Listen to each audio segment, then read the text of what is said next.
बिस्मिल्लाहिर्रहमानिर्रहीम। Biography of Chaucer 1400 to 1400। इसकी ये जो डेट ऑफ बर्थ है ना 1314, ये कन्फर्म नहीं है, इसमें बहुत सारी कन्फ्यूजन है, ये एक्यूरेट नहीं है, कहीं से भी हमें नहीं इसकी एक्यूरेट डेट मिलती। कुछ बुक्स में 43 लिखा है तो कुछ में 44, तो ये हम जस्ट एक्ज्यूम करते हैं 40। तो 1400 जो इसकी डेट ऑफ डेथ है ये कन्फर्म है। Chaucer, the great man of medieval age, the father of English literature, the father of English poetry भी इसे कहते हैं, ट्रेडन ने इसे लक़ब दिया था। The father of English language के नाम से भी ये जाना जाता है। The morning star of renaissance से इसकी पहचान होती है। द फर्स्ट नेशनल पोइट, ये पहला इंग्लैंड का नेशनल पोइट है। ये मिडल एज से बिलोंग करता है। फादर ऑफ इंग्लिश लिटरेचर है। द कंटरवरी टेल इसका फेमस वर्क, इसकी पहचान बना। अपनी लाइफ में इसने 3 किंग्स के अंडर काम किया। एडवर्ड हल जिसका ये सबसे ज़्यादा लाडला था, रिचर्ड सेकंड, हेनरी फोर्थ। चौसर वर्ड, चौसर वर्ड फ्रेंच लैंग्वेज से लिया हुआ वर्ड है जिसका मतलब है शो मेकर। चौसर के वालिद का नाम था जॉन चौसर। अपनी ज़िंदगी के कैरियर का आगाज़ इसने एलिजाबेथ दी बर्ग के अंडर काम किया जो कि लैनकास्टर थी। एलिजाबेथ की बाद में शादी एडवर्ड हल्ट के बेटे के साथ होगी, तो एलिजाबेथ एडवर्ड हल्ट के कोर्ट मुंतकिल होगी, तो चौसर को भी इसके साथ मौका मिल गया कोर्ट में इंटर होने का। तो बाद में एडवर्ड हल्ट इससे बहुत ज़्यादा इम्प्रेस हुए, तो इसकी बहुत मखसूस जगह बन गई एडवर्ड हल्ट के कोर्ट में। ये एज ए एजेंट काम करते थे वहाँ पे, तो इसे एजेंट की वजह से ऐसे डिफरेंट कंट्रीज़ में इसने मूव किया। ये इटली गया, ये मिलान गया, ये फ्रांस गया, ये 100 ईयर वार का हिस्सा भी बना। तो 100 ईयर वार में 1360 में इसे कैदी बना लिया गया, चूँकि ये एडवर्ड का बहुत ज़्यादा लाडला था, एडवर्ड को इसकी ज़रूरत थी, तो एडवर्ड ने इसे 60 पाउंड की रकम एज ए तवान देकर छुड़वाया। ये उस टाइम बहुत बड़ी रकम होती थी। 1366 को इसकी शादी फिलिपिया से हुई। फिलिपिया भी वहाँ पे कोर्ट में एज ए सर्वेंट काम करती थी।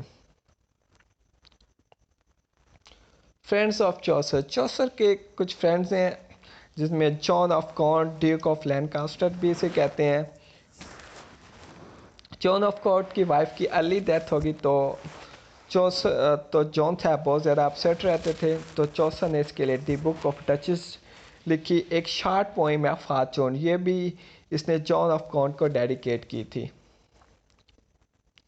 ट्रिप टू मिलान, चौसर ने मिलान का ट्रिप किया जहाँ पे इसकी मुलाकात जॉन हैकवर्ड से हुई। इससे जॉन हैकवर्ड ने इसे बहुत ज़्यादा इम्प्रेस हुए चौसर, तो चौसर ने इस पे कंटरवरी टेल में पहला करेक्टर है नाइट, तो ये जॉन हैकवर्ड पे बेस करता है।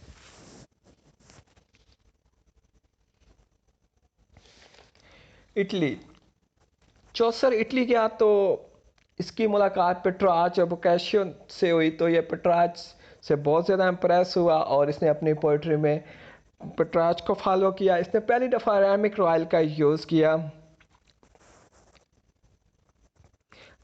द हाउस ऑफ फेम में ये 7 स्टैंजा पर मुश्तमिल होती है, इसे एम्बिक पेंटामीटर भी कहते हैं रैमिक रॉयल को। चौसर ज़हीन तरीन आदमी था, ये 4 लैंग्वेज पे इसे अबूर हासिल था। ये कंट्रोलर ऑफ कस्टम ड्यूटी भी रहा 1374 to 1385 के दौरान। ये मेंबर ऑफ पार्लियामेंट भी रहा 1386 के दौरान। इसके अलावा चौसर ने लॉ की स्टडी भी की थी। डेथ, फाइनली चौसर 1400 को इसकी डेथ हो गई। इसे वेबमिनिस्टर पोइट कॉर्नर में दफनाया गया। ये पहला पोइट है जिसे पोइट कॉर्नर में दफनाया गया, लेकिन चौसर को इससे पहले चौसर को पोइट कॉर्नर में दफनाया नहीं गया था, इसे किसी और जगह पे दफनाया गया था। बाद में इसे वहाँ से निकाल के पोइट कॉर्नर मुंतकिल किया। जब एडमंड स्पेंसर की 1599 में डेथ हुई, तो उसके बाद ये ट्रेंड बन गया पोइट्स कॉर्नर में पोइट्स को दफनाने का। फॉलोइंग लिस्ट की बात करें तो जॉन लेडगेट ने इसे फॉलो किया और जॉन ट्रैडन की तो इससे बहुत ज़्यादा इम्प्रेस हुए, तो जॉन ट्रैडन ने तो इसे बकायदा कहा था the father of English poetry. Philip Sidney भी चौसर से बहुत ज़्यादा इम्प्रेस हुए थे।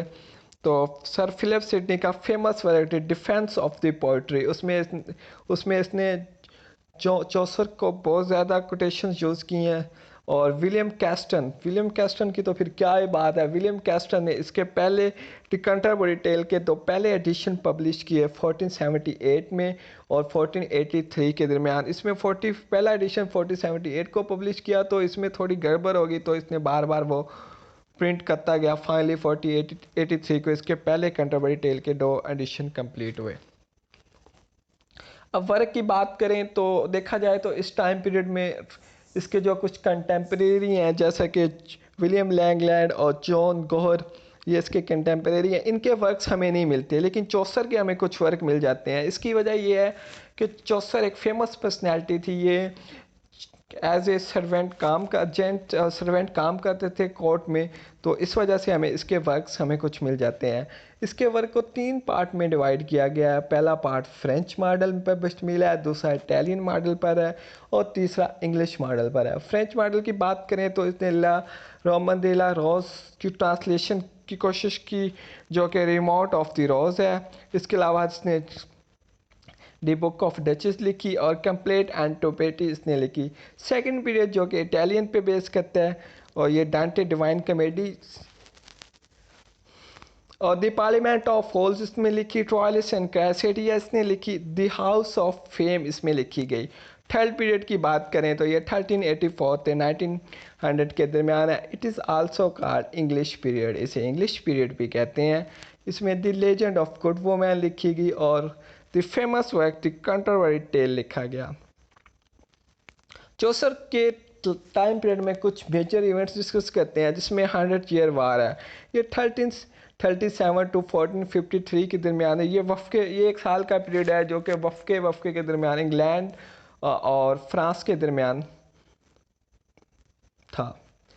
Black death 3048 to 3049। Black death ये एक प्लेग है, जो कि एक रैबिट चूहे की वजह एक प्लेग है जो कि रैबिट की वजह से हुई। और इस प्लेग की वजह से तकरीबन 40 टू 50% इंग्लैंड के लोग इसका शिकार हुए। और इंग्लैंड को रिकवर होने के लिए 200 साल इंग्लैंड पीछे चला गया। 200 साल का लंबा टाइम पीरियड लग गया इंग्लैंड को रिकवर करने के लिए। और इसके बाद पेशियन रिवॉल्ट हुई, जो कि 1381 में हुई। इसे ट्रेलियस रिबेलियंस भी कहते हैं, क्योंकि ये ट्रेलियस रिबेलियन इसका बानी था।